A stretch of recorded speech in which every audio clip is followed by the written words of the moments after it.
Greetings, dear ones. It is always such a great privilege to be amongst you, and we are sensing at this time that you are in need of being infused, recharged, as your pizzazz has been dwindling.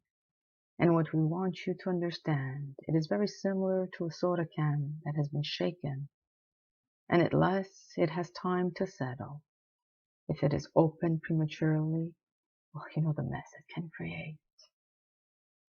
So your whole structures have come down.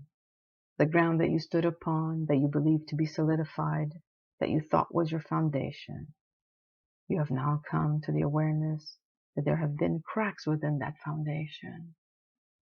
And it was not built on solid rock, if you will.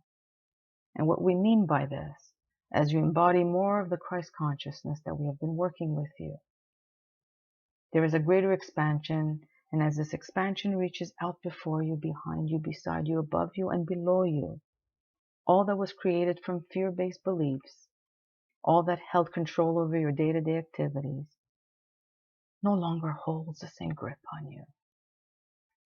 But in order to move forward, you must, you shall, and you will embrace all of who you are. And what we mean by this is you must recognize that joy and sadness is your totality, that acceptance and rejection is your totality, that creation and stagnation is your totality, that your insights and your ignorance are part of your totality, that your humanness and your divinity is your totality. Once you embrace the different aspects of who you are, only then can you allow your true self to emerge. There can be no exclusion. There can be no separation. And there is an emergence occurring. Albeit for some of you there is still great resistance, for there is a great attachment and a judgment to the way of the old ways of being, where others were to blame for your circumstances, where the economy was to blame for your financial security, where your happiness was dependent upon the acceptance you received from others. All of this has shifted. And as shifting occurs, you're not sure where to put your foot next.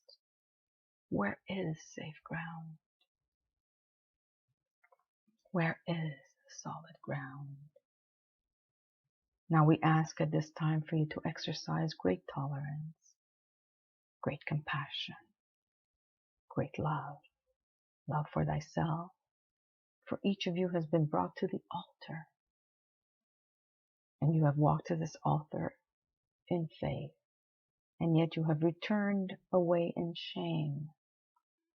So we are asking, through the work that we engage in with you, to relinquish all those thought patterns that you are not worthy of love, that you are not deserving of love, that you cannot be this love, that the imperfections that you see in yourselves cannot merit this love, that who you are and this love are separate from each other,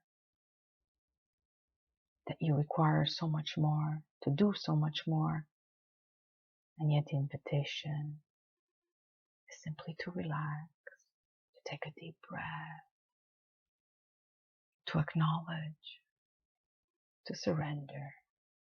And as you do so, the love that is you, the love that vibrates as you, will come to the forefront. For you are this divine light. You are this divine love. Offer it to yourself. Reactivate it within you. I am choosing to be, to emanate, to express this embodiment of love. And as I offer it to myself, cleaning all beliefs that I am not worthy of this love, feel yourself being encompassed. For we stand before you, beside you, behind you, above and below you, a perfect circle of light, returning to your innocence, returning to your truth, returning to your own self. And so it is.